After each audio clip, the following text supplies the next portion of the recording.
Olá, bem-vindo a mais um estudo bíblico. Já estamos no estudo número 18. E o tema do estudo de hoje é Jesus e o dom da profecia. Se você ainda não fez as demais lições, procure nesta mesma página todas as outras lições e façam as outras lições, ok? Se você ainda não divulgou o link desta página para os seus amigos, aproveite e divulgue aí bastante, né, para todos os seus amigos, para que todos comecem a estudar a palavra de Deus e conhecer a direção da eternidade, ok? Jesus e o dom de profecia é o tema da lição de hoje, tá? Jesus e o dom de profecia. Os verdadeiros profetas. Quando ouvimos falar em profecia, pensamos em predições. Desde a antiguidade, sábios e estudiosos buscavam na natureza padrões que, segundo eles, escondiam os segredos do futuro.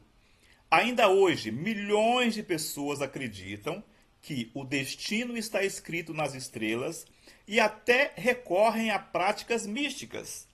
Muitos também confiam em análises e previsões que são suposições sobre o que o amanhã trará com base no que vemos hoje. Porém, a Bíblia é clara. O futuro pertence a Deus.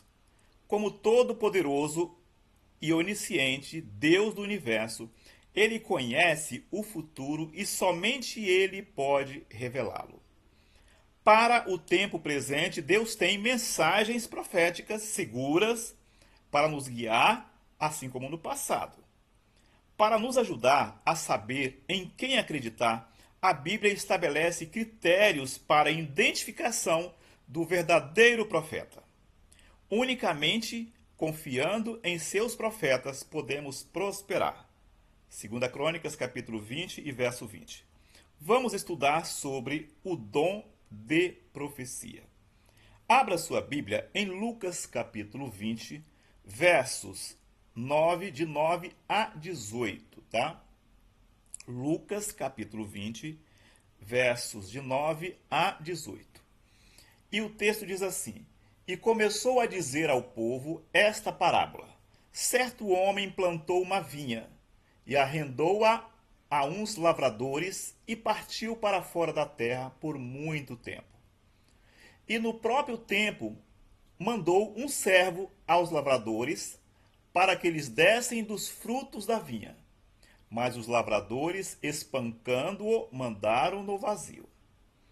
E tornou ainda a mandar outro servo, mas eles, espancando também a este e afrontando-o, mandaram-no vazio. E tornou ainda a mandar terceiro, mas eles, ferindo também a este, o expulsaram. E disse o senhor da vinha: Que farei? Mandarei o meu filho amado. Talvez que vendo-o, o respeitem. Mas vendo-o, os lavradores arrazoaram entre si, dizendo: Este é o herdeiro. Vinde e matemo-lo, para que a herança seja nossa. E lançando-o fora da vinha, o mataram. Que lhes fará, pois, o senhor da vinha? Irá e destruirá estes lavradores e dará a outros a vinha. E ouvindo eles isto, disseram: Não seja assim. Mas ele, olhando para eles, disse: Que é isto? Pois que está escrito: A pedra que os edificadores reprovaram, essa foi feita cabeça de esquina. Qualquer que cair sobre aquela pedra ficará em pedaços, e aquele sobre quem ela cair será feito em pó. Muito bem. Certa vez, Jesus se encontrou com os doutores da lei. Eles eram chamados assim por serem profundos estudiosos das Escrituras Sagradas. Porém, a vaidade do conhecimento dava a esses homens uma falsa sensação de autoridade. Os doutores da lei se sentiam donos de Deus. Consideravam-se os únicos capazes de entender e ensinar a verdade revelada. Contudo, muitas vezes eles se negavam a repartir essa verdade com o povo comum. desprezaram a mensagem dos profetas que Deus havia enviado, os servos da parábola, e por fim mataram Jesus. No entanto, acabar com o mensageiro não significa destruir a mensagem. Por que muitos rejeitam os mensageiros de Deus? Vamos conhecer um pouco mais desse assunto através das perguntas e respostas que vamos dar início agora. Primeira pergunta: a respeito de quem Moisés e os profetas escreveram? Abra sua Bíblia em João capítulo 1 e versículo 45. A respeito de quem Moisés e os profetas escreveram? Abra sua Bíblia em João capítulo 1 e versículo 45. Filipe achou Natanael e disse-lhe: havemos achado aquele de quem Moisés escreveu na lei e os profetas, Jesus de Nazaré, filho de José. Então, a respeito de quem Moisés e os profetas escreveram? Resposta: Moisés e os profetas escreveram a respeito de Jesus, o Messias. Pergunta número 2. Antes de Deus realizar suas obras na terra, o que ele faz? Nós temos aqui duas alternativas. Revela o que vai fazer aos profetas ou age de surpresa. Antes de Deus realizar suas obras na terra, o que ele faz? Vamos para a Bíblia? Abra sua Bíblia em Amós capítulo 3 e versículo 7. Amós, está lá no Antigo Testamento, Amós 3 e versículo 7. Certamente o Senhor Deus não fará consigo alguma obra sem ter revelado o seu segredo aos seus servos, os profetas. Então, qual será a resposta? Antes de Deus realizar suas obras na terra, o que ele faz? Revela o que vai fazer aos profetas. Importante, tá? Então, antes de Deus realizar suas obras na terra, o que ele faz? Revela o que vai fazer aos profetas, ok? Aos profetas. Muito bem. Pergunta número 3. De que modo Deus revela suas mensagens aos profetas? Abra sua Bíblia em Números capítulo 12 e versículo 6. De que modo Deus revela suas mensagens aos profetas? Abra sua Bíblia em Números capítulo 12 e versículo 6. E disse: ouve agora as minhas palavras. Se entre vós houver profeta, eu, o Senhor, em visão, a ele me farei conhecer, ou em sonhos falarei com ele. Então, de que modo Deus revela suas mensagens aos profetas? Nós temos duas alternativas: por meio de pessoas ou por meio de visões e sonhos. Vamos para a resposta? Por meio de visões e sonhos. Então, esta é a forma que Deus se revela aos seus servos e profetas. Pergunta número 4. Qual o propósito de Deus ao chamar os profetas? Qual o propósito de Deus ao chamar os profetas? Abra sua Bíblia em Oséias capítulo 12, versículo 13. Oséias está lá no Antigo Testamento. Abra sua Bíblia em Oséias capítulo 12 e versículo 13. Qual o propósito de Deus ao chamar os profetas?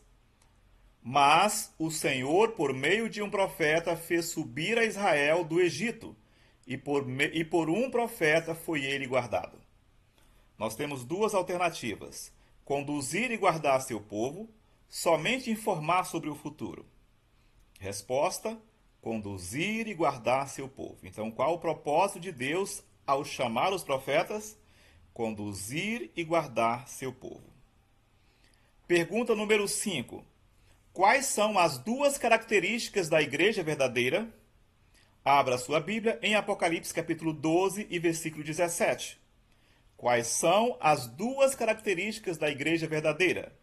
Apocalipse 12 e versículo 17. E o dragão irou-se contra a mulher, e foi fazer guerra ao remanescente da sua semente, os que guardam os mandamentos de Deus e têm o testemunho de Jesus Cristo. Então, quais são as duas características da igreja verdadeira? Vamos lá? Tem muita gente procurando a igreja verdadeira, não é isso? Então, aqui você já tem já tem duas características dessa igreja, tá? São milhares de igrejas que tem no mundo. E a Bíblia fala quais são as características da verdadeira, tá? Apocalipse 12, 17, lá no Novo Testamento. Então, a Bíblia diz assim, Apocalipse diz assim, né? O dragão irou-se contra a mulher e foi fazer guerra ao remanescente de sua semente, os que guardam os mandamentos de Deus e têm o testemunho de Jesus. Então, resposta: a observância dos mandamentos de Deus e o testemunho de Jesus, tá? Então, a igreja verdadeira tem essas duas características. Guardam os mandamentos de Deus e o testemunho de Jesus. Os mandamentos de Deus são quantos? São 10. Estão aonde? Lá em Êxodo capítulo 20, ok? Pergunta número 6. O que é o testemunho de Jesus? O que é o testemunho de Jesus? Abra sua Bíblia em Apocalipse 19 e versículo 10. Apocalipse 19 e versículo 10. E o texto diz assim: E eu lancei-me a seus pés para o adorar, mas ele disse-me: Olha, não faças tal, sou teu conservo e de teus irmãos, que tem o testemunho de Jesus, adora a Deus, porque o testemunho de Jesus é o espírito de profecia. Então, o que é o testemunho de Jesus? Vamos para a resposta. O testemunho de Jesus é o espírito da profecia. Importante isso daqui, tá? O testemunho de Jesus é o espírito da profecia. Resposta. Pergunta número 7. Pergunta número 7. Um dos dons espirituais é o dom de profecia. Um dos dons espirituais é o dom de profecia. Vamos abrir a Bíblia lá em Efésios, tá? Lá no finalzinho do Novo Testamento, Efésios capítulo 8, Efésios capítulo 4, Efésios capítulo 4, versículos 8 a 16. Efésios 4, versos 8 a 16. Vamos ver o que a Bíblia fala. Efésios 4, versículos 8 a 16, diz assim: Pelo que diz, subindo ao alto, levou cativo o cativeiro e deu dons aos homens, né? Ora isto, ele subiu, que é senão que também antes tinha descido às partes mais baixas da terra? Aquele que desceu é também o mesmo que subiu acima de todos os céus para cumprir todas as coisas.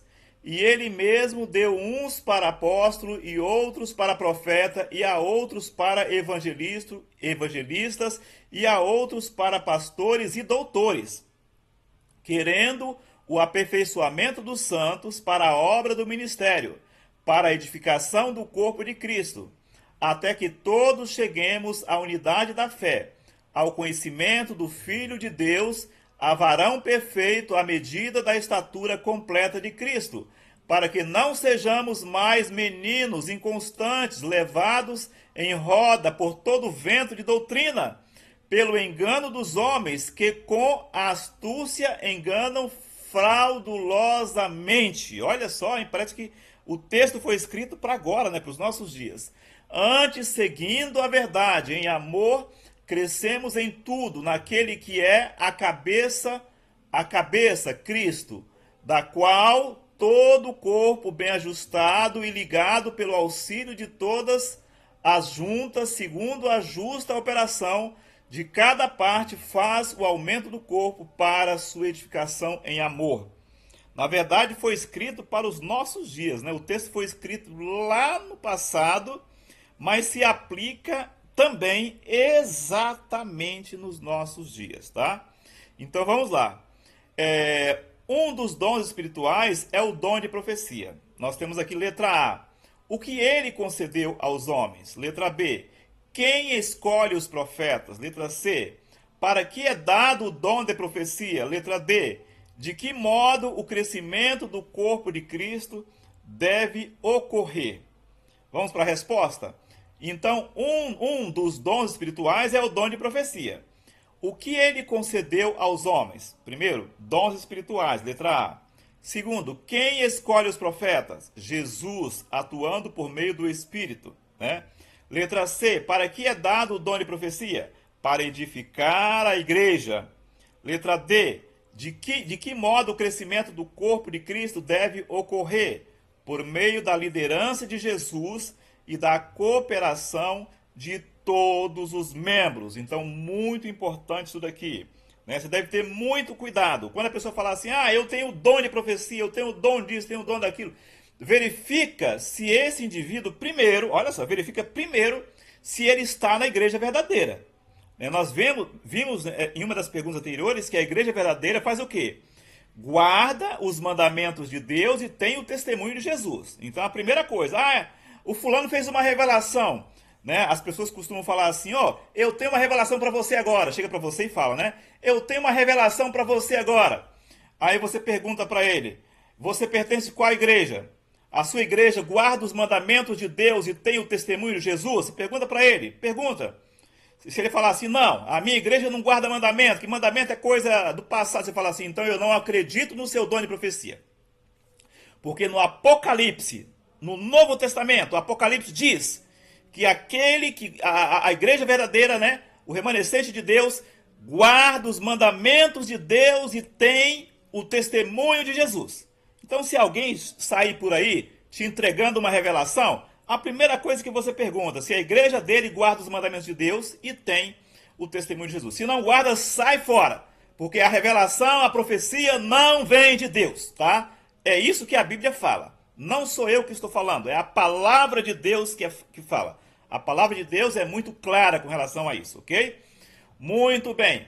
Oitava pergunta. O que Jesus disse que haveria nos últimos dias? O que Jesus disse que haveria nos últimos dias? Abra sua Bíblia em Mateus 24 e versos 24.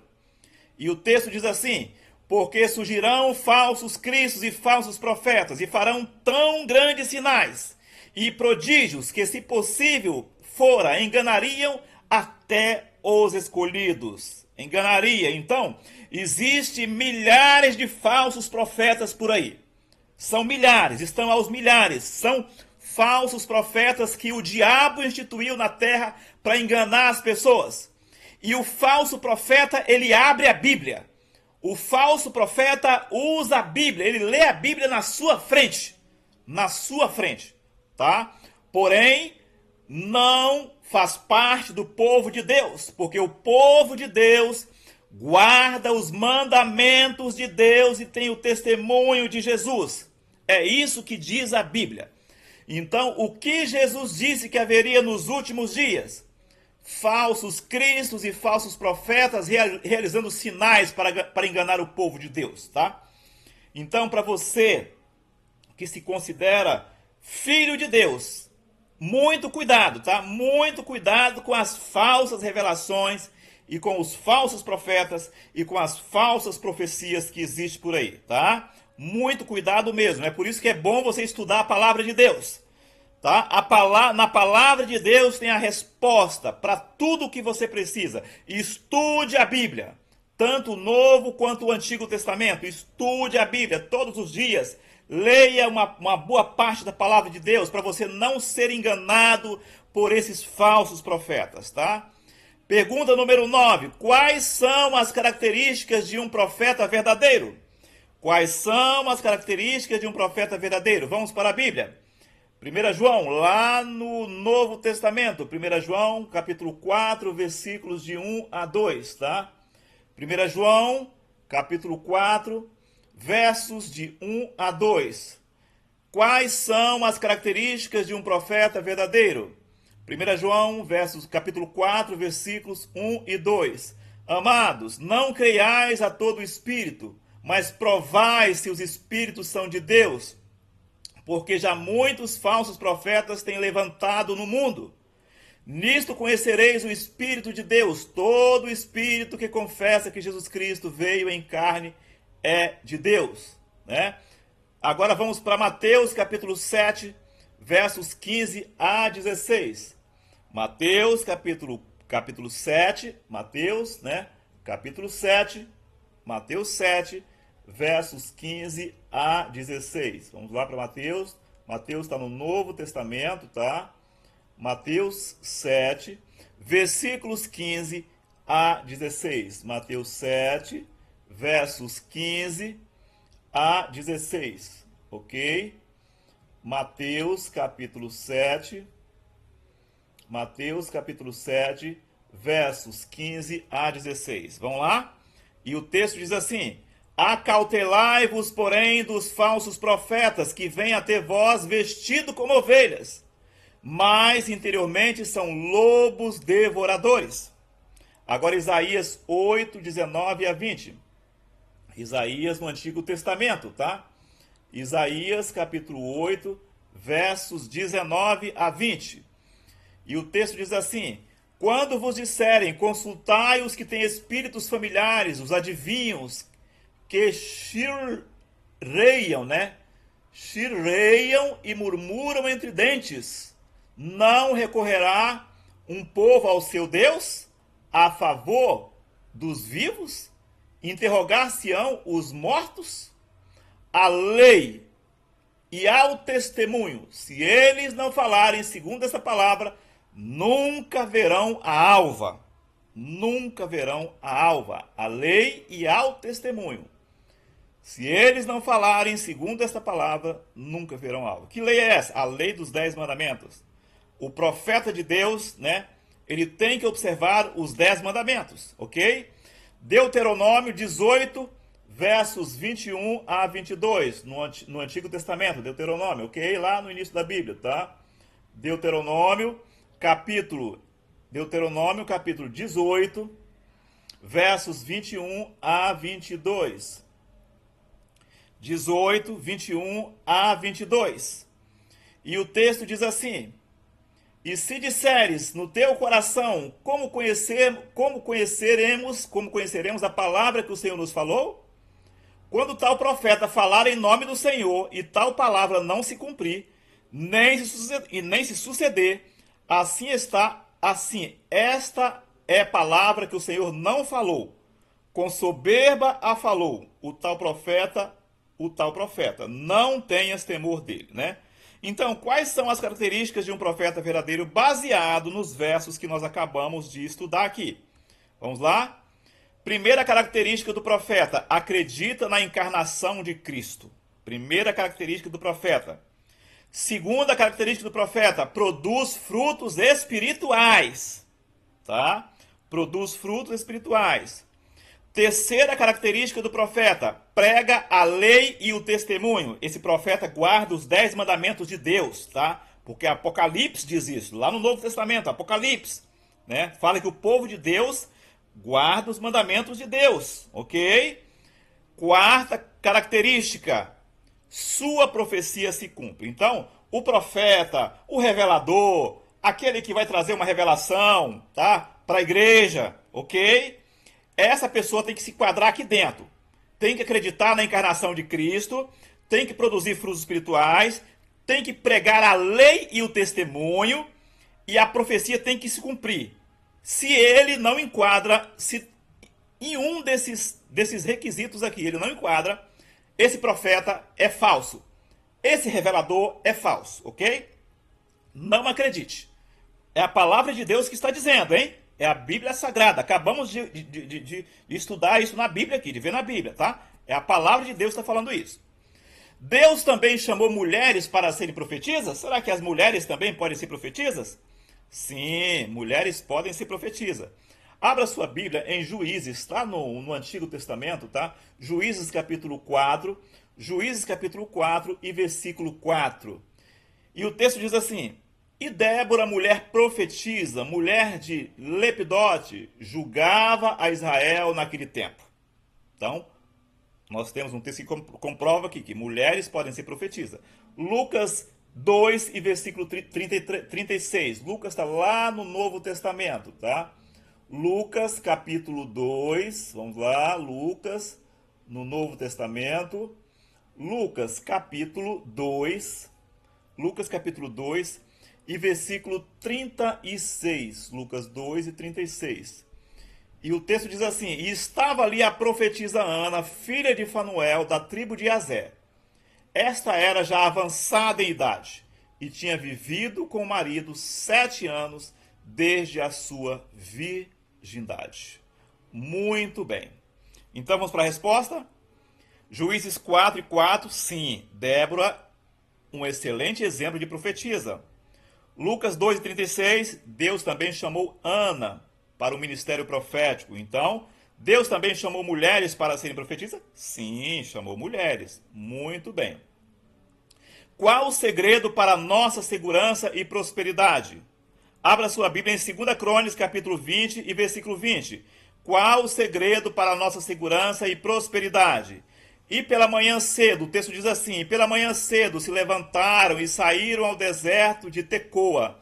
E ao saírem, Jeosafá pôs-se em pé e disse: ouve-me, ó Judá, e vós, moradores de Jerusalém, crede no Senhor vosso Deus, e estareis seguros. Crede nos seus profetas e prosperareis. Então, qual o segredo para a nossa segurança e prosperidade?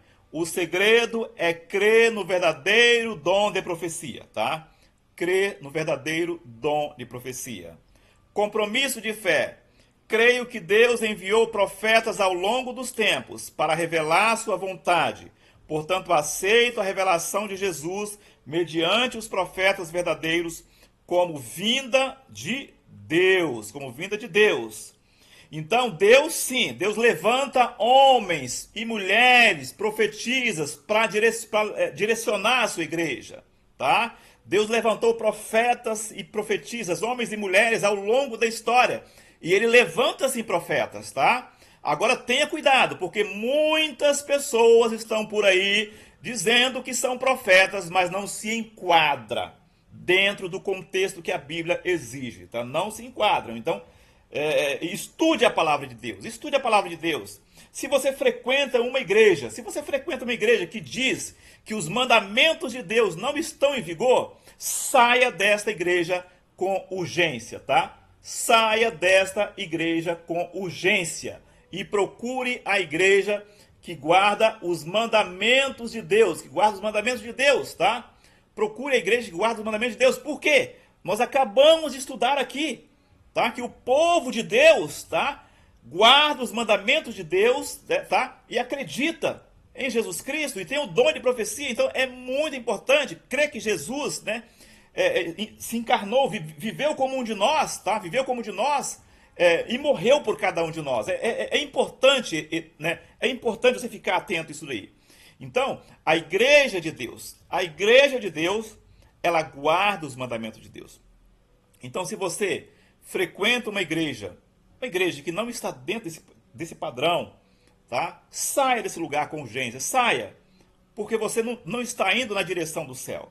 Não está na direção do céu, tá? O povo de Deus tem que estar junto, né? Procure a igreja de Deus, a igreja que guarda os mandamentos de Deus, crê na salvação pela graça, olha bem, crê na salvação pela graça e guarda os mandamentos de Deus. O povo de Deus acredita que somos salvos pela graça, mas o povo de Deus também acredita que após ser salvos pela graça, devemos obedecer. Devemos ser filhos obedientes. Obedecer o quê? Os mandamentos de Deus. Os mandamentos de Deus, ok? Eu vou orar por você. Eu não sei se você tem frequentado, né, alguma igreja que não se enquadra dentro da palavra de Deus, mas que você possa refletir sobre esse tema. Reflita sobre a lição de hoje, tá? Eu vou entregar a sua vida agora nas mãos de Jesus. Querido Deus e Pai eterno, estamos aqui estudando mais uma lição. Acabamos de estudar mais uma lição. E eu quero pedir uma bênção especial para o teu servo, para a tua serva que está agora acompanhando esse estudo, Senhor. Eu não conheço a vida do teu servo, da tua serva, mas tu conhece, Pai.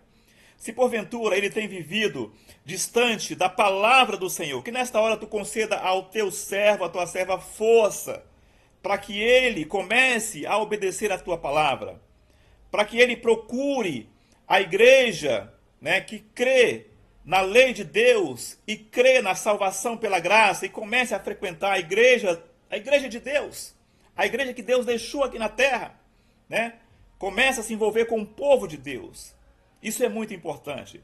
Se porventura este teu filho, essa tua filha está enfrentando alguma luta espiritual muito grande, derrama, Pai, o teu Santo Espírito sobre a vida deste teu filho, dessa tua filha, Pai. Derrame o teu espírito, direcione ele ou ela na direção da eternidade. Nós oramos ao Senhor agora agradecidos, não porque exista algum tipo de mérito em nós.